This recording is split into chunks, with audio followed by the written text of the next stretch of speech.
Hello, friends. Robert Bevan here, author of the Caverns Creatures series of comedy, fantasy novels, and short stories. With me is Sam West. And what day is it, Sam? Warlock Mother effing Wednesday is what day it is, Bob. Yeah, hell yeah. Warlock Wednesday. All Woo! right. Today we will be discussing the Eldritch Invocation Maddening Hex. Rah. I'm maddened by this hex, or that they tried to make this feature kind of work. So this is a prerequisite 5th level hex spell or warlock feature that curses requirement or prerequisite, which is hex spell or warlock feature that curses is a very broad prerequisite, as we'll jump into in a moment. As a bonus action, you can cause a psychic disturbance around the target cursed by your hex spell or by a warlock feature of yours, such as a Hexblade's Curse and Sign of Ill Omen. When you do so, you deal psychic damage to the cursed target and each creature of your choice within 5 feet of it. Psychic damage is equal to your charisma modifier. To use this invocation, you'll be able to see the cursed target, and it has to be within 30 feet of you. So this is a repeatable bonus action, bonus 3 to 5 damage each round to something and everything near it.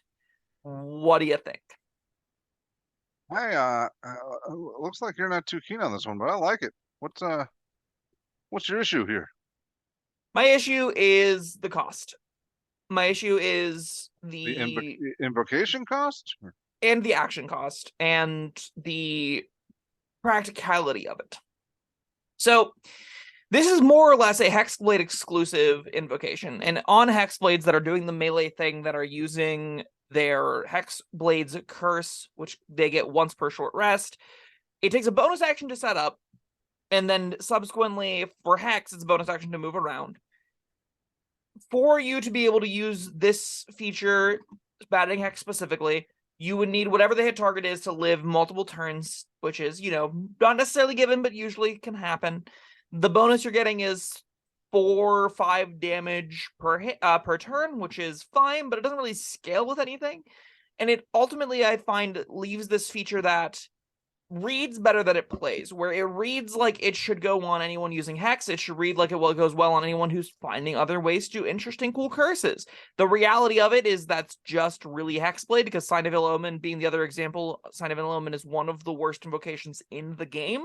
So you're kind of left wondering, okay, well, what quantifies as the curse? Am I actually going to bestow curse? If I'm bestow cursing, is that a meaningful enough upside that I'm happy to get Maddening Hex out of the deal? The answer is normally no. And if you're doing the Hex thing, if you're doing it in melee combat, you're getting your concentration knocked off, which isn't great, which means normally you're doing with alongside Eldritch Blast, but that's at a range that's often going to be beyond 30 feet, and there starts to be a lot of cracks that show through in this feature.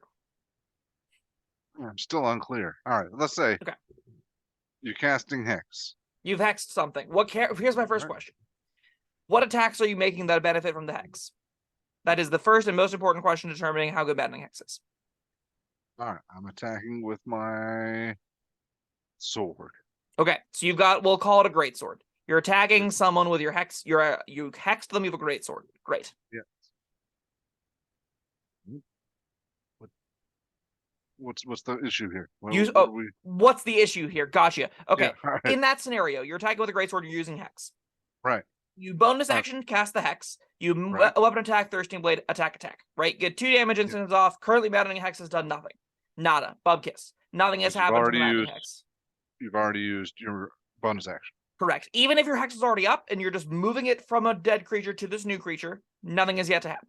On your next turn, assuming you maintain concentration on the Hex, because again, it's a concentration effect and you're in melee range, you now have to hit twice again, and you get 1 instance of charisma mod damage for your bonus action. You have to prefer this over if you kill the target moving your Hex somewhere else. So if you kill the target, Maddening Hex does nothing. If you don't kill the target, you're getting 5 extra damage for your Maddening Hex, assuming concentration stays on. And I don't find that to be a good enough reason to get value out of Maddening Hex. And that's kind of the most common use case if you're not exactly a Hexblade. On Hexblade, it's a lot better because Hexblade's curse doesn't take concentration or anything like that. You curse something for a minute, and you can just guarantee you're getting these 5 extra damage. As you get more uses of the Hex, you're pretty happy with it with like Master of Hexes and stuff. But like, I have a lot of problems with Hexblades as well, where this normally finds its home the most comfortably. I mean, you haven't really touched on, like, all right, so, I mean, yeah, if you kill the guy, you don't get to use this, but you killed your enemy. That's good. All right. Yeah, but But how did Maddening Hex contribute? in that instance, I'm talking about you're attacking more powerful things. They Mhm. take more than one hit to go down. Sure. If you Something can, you didn't touch on, it deals damage to other creatures near it. that's true. If that, It hitting multiple if, things is definitely a big upside. There's another consideration, and that is it scales with your charisma modifier on an option that's often going to be asking to do maxing your strength, maxing your dex, whatever your on-hit weapon attack is. So the mod isn't going to be as high as you necessarily like, but it does help it scale with the game, which is fine. It hitting 3 or 4 things is fine. Whenever it is hitting 3 or 4 things, I have a really hard time envisioning that scenario being that frequent for the exact same situation that we set up prior, whereas you've probably killed one of the things. Like if you're against 8 goblins, one hexed greatsword hit against a goblin is very likely going to bring it down, or at the very minimum bring it down next round. So like the 5 damage in an area is hard to actually get to come out, right? Like if you're against 2 or 3 larger things, sure, it could be fine. I don't know. I'm still not thrilled with it. if you're stabbing goblins, then yeah, but then who cares? You don't need invocation power to deal with like 3 goblins. This is going to be for something more powerful. I want my Now, invocations to affect all of my encounters whenever possible, and this definitely doesn't affect all of my encounters in a way that I'm necessarily thrilled with. I am a little more down than I probably should be. I think I'm just jaded with Hexblades specifically. I don't love that option exists. I don't love Pact of Blades' awkward requirements, and this goes alongside a lot of those, which is probably where a lot of my frustrations personally are coming from. all right. So I'm thinking Mhm. you take this later after your goblin stabbing days are behind you. Sure. This, if you're taking more than one swing at things, and I think it could be useful. It does. It adds a little extra damage, maddening damage. That's fun. Sure. Also, it hits other creatures. And let me just to be clear here, this will stack. Last time we talked about Life Drinker, like you can This get the doesn't bonus. so when you deal the psychic damage, not the weapon. So this doesn't scale at all with anything else that you're doing. This doesn't get any bonuses from Life Drinker. This gets no bonuses Not from. bonuses from it, but the attacker will reap the rewards of all of these simultaneously. Yes. I mean, you could. This is something you can use on the same turn you use Life Drinker. Is the answer to that question? Yes. So like, yes, you can do this alongside of other things. There's nothing that would Right. stop you from doing that. That's I don't know. I'm seeing a lot of damage happening here. Sure. So there, You got all this like, stuff going. we could be in a scenario where all of your invocations are on Life Drinker, Maddening Hex, Thirsting Blade, right? And your entire build is I attack twice, and then I do +5 damage on each of those hits, and then Maddening Hex is sometimes an extra +5 damage, which is worse than Life Drinker by a pretty large margin, right? Like Life Drinker is I always deal +5 damage on hit. Maddening Hex is I have an option to use my bonus action if it's not being used for anything else which I already am committed to use a bonus action to set things up. So I know it's getting committed to some options already. In those instances, this is another way to use my bonus action that lets me do 5 extra damage to 1, 2, or 3-ish things at most typically. And in those environments, sure. It's just that specific niche. I don't love the flexibility or utility that I don't love having to show off any other bonus action options I like. If you want to play a very linear warlock that's objective is to attack with Life Drinker 3 times, okay. This is a upper tier 13, 14th level vocation to take, sure. Especially if you know you're not committing any harder to bonus action, especially if you know, like, I'm okay doing my one big spell for my, the Mystic Arcanum. I'm using my one big Mystic Arcanum. I'm throwing down a 8-hour-long hex, and I'm just going to Maddening Hex over and over again as often as I can as my bonus action.